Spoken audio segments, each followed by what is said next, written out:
Hi hello ನಮಸ್ಕಾರ ಪ್ರಿಯ ವೀಕ್ಷಕರೇ, KCC ಟಾಕ್ಸ್ಗೆ ಸ್ವಾಗತ. ನಾವು ಇಂದು ಸೂ ಫ್ರಮ್ ಸೋ ಸಿನಿಮಾದ ಮೊದಲನೇ ದಿನದ ಬಾಕ್ಸ್ ಆಫೀಸ್ ಕಲೆಕ್ಷನ್ ಎಷ್ಟಾಗಿದೆ ಎಂಬುದರ ಬಗ್ಗೆ ತಿಳಿಯೋಣ.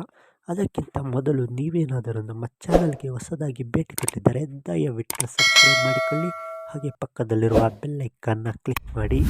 ಸೂ ಫ್ರಮ್ ಸೋ ಸಿನಿಮಾದಲ್ಲಿ ಯಾವುದೇ ರೀತಿಯ ಹೀರೋಯಿಸಮ್ ಆ್ಯಕ್ಟರ್ಗಳು ತುಂಬಾ ಅದೃಷ್ಟವಂತ ಆ್ಯಕ್ಟರ್ಗಳು ಆ್ಯಕ್ಟ್ ಮಾಡಿದ್ದಾರೆ ಅಂತ ಹೇಳಬಹುದು.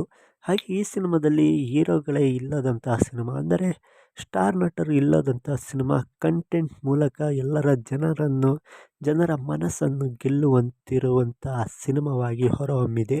ಈಗಾಗಲೇ ಪ್ರೀಮಿಯರ್ ಶೋನಿಂದ ಅತ್ಯದ್ಭುತವಾದಂಥ ರೆಸ್ಪಾನ್ಸ್ ಗಿಟ್ಟಿಸಿಕೊಂಡಿರುವಂಥ ಸಿನಿಮಾ ಅತ್ಯದ್ಭುತವಾಗಿ ಮೂಡಿಬಂದಿದೆ ಎಂದು ಹೇಳಲಾಗುತ್ತಿದೆ. ಹಾಗೆ ಈ ಸಿನಿಮಾ ಮೊದಲನೇ ದಿನ ಪ್ರೇಕ್ಷಕರಿಂದ ಅತ್ಯದ್ಭುತವಾಗಿ ರೆಸ್ಪಾನ್ಸ್ ಗಿಟ್ಟಿಸಿಕೊಳ್ಳುವಲ್ಲಿ ಯಶಸ್ವಿಯಾಗಿದೆ. ಹಾಗೆ ಸಿನಿಮಾ ಗಂಟೆಗೆ 3,000ರಿಂದ 10,000 ತನಕ ಟಿಕೆಟ್ಗಳು ಸೇಲ್ ಆಗಿರುವುದು ಬುಕ್ ಮೈ ಶೋನಲ್ಲಿ ನೋಡಬಹುದು. ಹಾಗೆ ಈ ಸಿನಿಮಾ ನೋಡಿದವರು ತುಂಬ ಅತ್ಯದ್ಭುತವಾಗಿದೆ ಅಂತ ಹೇಳುತ್ತಿದ್ದಾರೆ. ಕನ್ನಡದಲ್ಲಿ 2025ರಲ್ಲಿ ಬೆಸ್ಟ್ ಕನ್ನಡ ಸಿನಿಮಾವಾಗುವ ರೀತಿಯಲ್ಲಿ ಇದೆ ಅಂದರೂ ತಪ್ಪಾಗಲಾರದು. ಹಾಗೆ ಸಿನಿಮಾ ಮೊದಲನೇ ದಿನ ಬರೋಬ್ಬರಿ 50ರಿಂದ 75 ಲಕ್ಷದ ತನಕ ಕಲೆಕ್ಷನ್ ಕಂಡಿದೆ ಎಂದು ಅಂದಾಜಿಸಲಾಗಿದೆ. ಹಾಗೆ ಈ ಸಿನಿಮಾ ನೋಡಿದವರು ಸಿನಿಮಾ ಹೇಗಿತ್ತು ಎಂದು ಕಮೆಂಟ್ ಮಾಡಿ ತಿಳಿಸಿ.